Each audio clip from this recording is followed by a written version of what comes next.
Welcome back, 442. This is Inbound's M2 Network. Debbie Ryan is here in-house for a few more minutes, and I'm just so glad she came by to say, hey, we'll get into the resignation, the future, and is there a book deal already signed? We'll talk about that.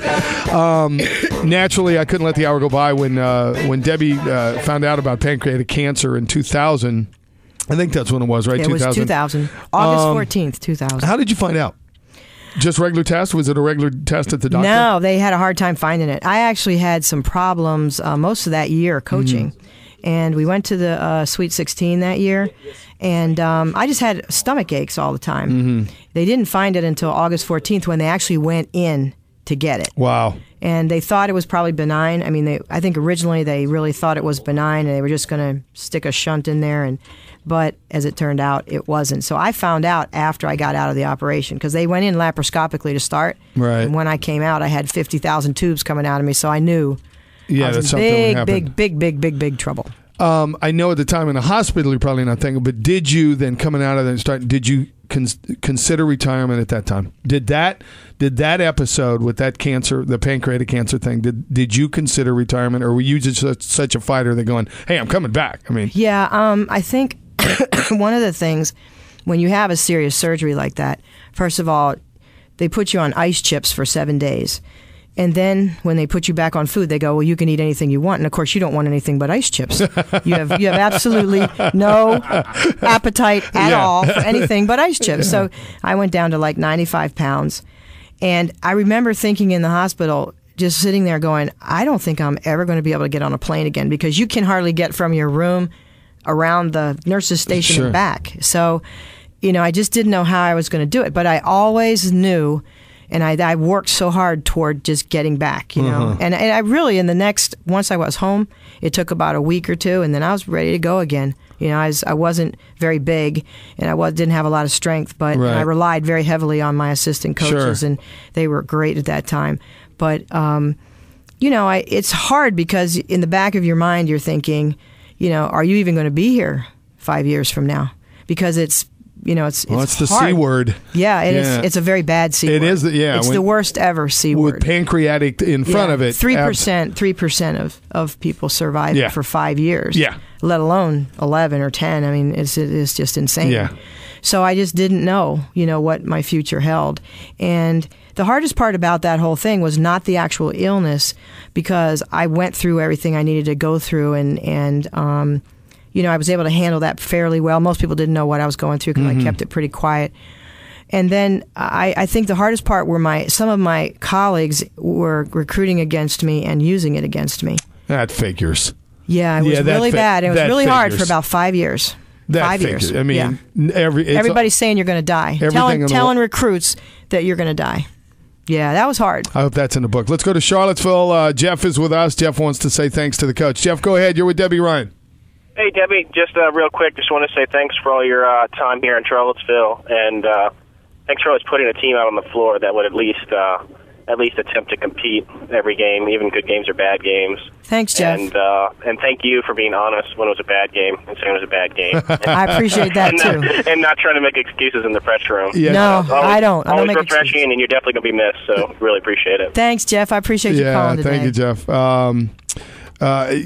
You never sugarcoated anything. So no, when you're bad, you're bad.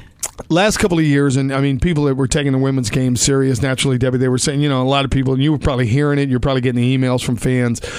They were saying, hey, coach, it's time. You've had a great run. It's time for you to resign. It's time for you to quit. Why the resignation? Why the resignation now? And, was it hard for you to step down? It was hard for me to step down. It really was. And I feel like we were really on the upswing, and maybe not this last season, but in 3 years before that, we won 69 games. How many teams won 69 games in 3 years? Yeah. I mean, count them. Yeah. Where we struggled this year was, we had China Crosby get hurt that last year, and that really hurt us because she was out and before the ACC situation, and that was hard. And then China got hurt the first game of this year. So it really made it hard this year because you really needed her to be able to, step in and be healthy and be ready to go. And she was looking so good in the preseason. Then the first game, the first 13 minutes, she gets hurt.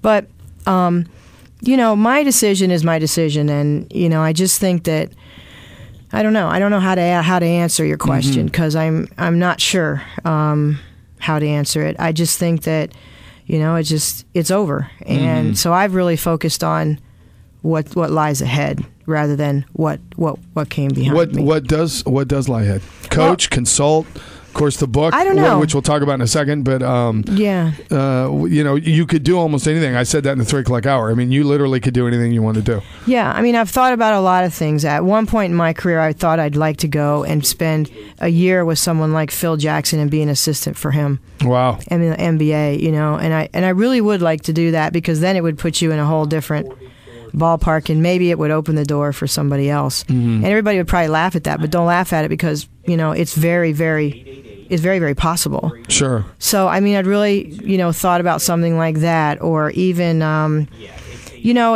watched Leon Barmore with Kim Mulkey. Leon was Kim's coach all through college, and she brought him back, and he comes in October and leaves in March. He just helps coach the team. No recruiting, no nothing. He's coach emeritus.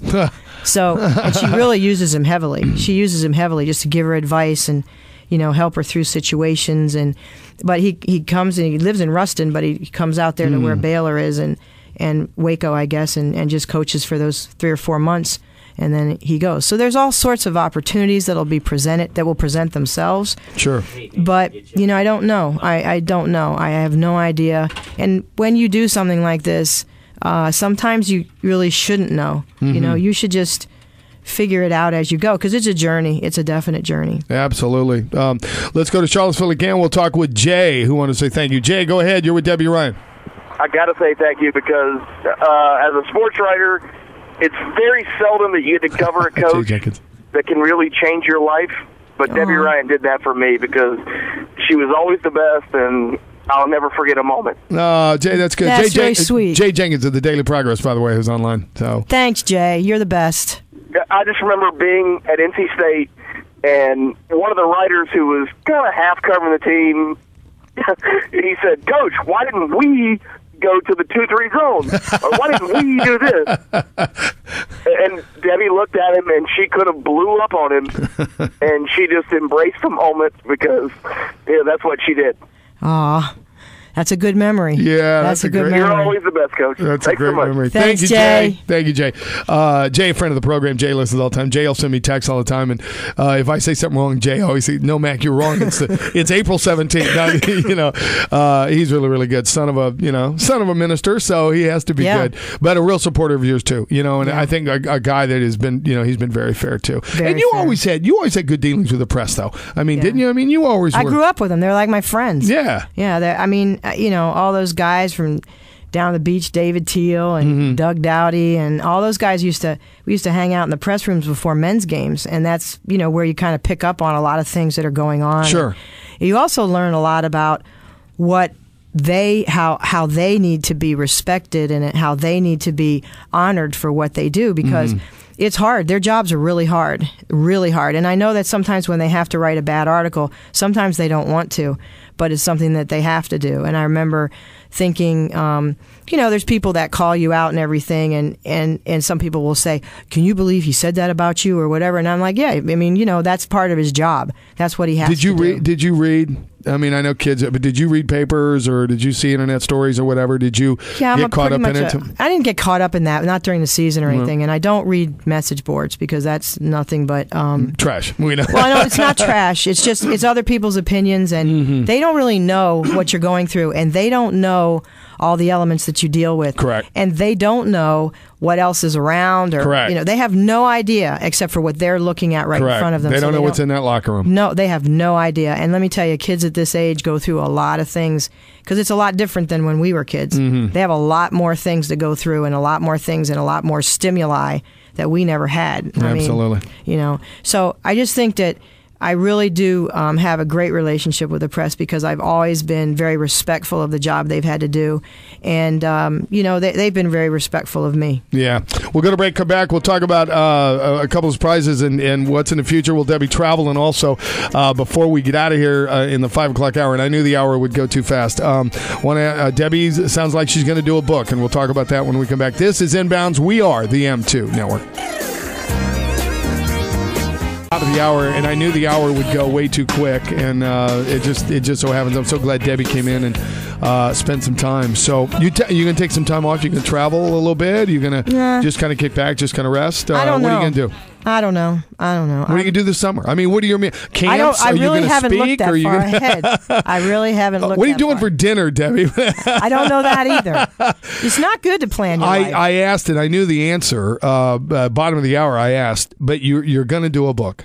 I probably am. Yeah. Yeah. I already have talked to someone who actually came to my game against Boston College and was standing there with a book that he had just finished, and he said, "Now, when you're ready, here's all my information. Oh, terrific. We'll write a bestseller." So I said, terrific. "Yeah, we will write a bestseller." Yeah, because you will definitely. I mean, you won't pull any punches. I mean, you will definitely take everybody inside and talk about the whole thing. Yeah, but you know what? It's been such a great journey for me. Mm-hmm. It's been so much fun, and I've met so many tremendous people. I mean, when you think about sitting downstairs with, we were just talking about Gino and Bruce and how crazy we were. We were crazy Bruce coaches. Arena, Gino Auriemma. We were women's basketball coaches, Gino and I and Bruce and Martin from the track and field, and we would all sit down there and decide which sports we would have if we were the AD. If you were athletic If we director. were the AD. And Bruce would be like, "Yeah, football, we need to get rid of them. I need to take over Scott Stadium." And he'll probably kill me for saying this. Would there be any interest for you to fundraise for the new Emily Couric Cancer Center? Yeah, I definitely will do that. I will definitely help the Cancer Center in any way that I can. I've already done some things for fundraising around here. I mean, obviously you do a lot of that, and it wouldn't be hard for me to do that at all. I owe my life to the University of Virginia. Right, and all they did. Well, Debbie, it has been a great journey. It has. I mean, I always tell the story. As I said, in 1980, I was still in a little bit of basketball shape and stepped on the floor with a bunch of lawyers and played your team and got our butts remember that. kicked. And somebody said, so were the women soft? I went, you got to be kidding me. Yeah, soft. No way. Thank you so much Thanks for coming in and all the best. And really I tell you what, we get a couple of weeks, a month, you come back, okay? Sure. We get close to the book or the book deal or whatever. I mean, come back and let's do another hour. Yeah, okay? that'd be fun. Because we got more stories to tell. We have a lot of stories. Yeah, there are too many stories. So anyway, head coach Debbie Ryan, after 34 years, 736 wins, one of the first ladies of college sports, no doubt. Stay tuned. The M2 Network, third hour, straight ahead.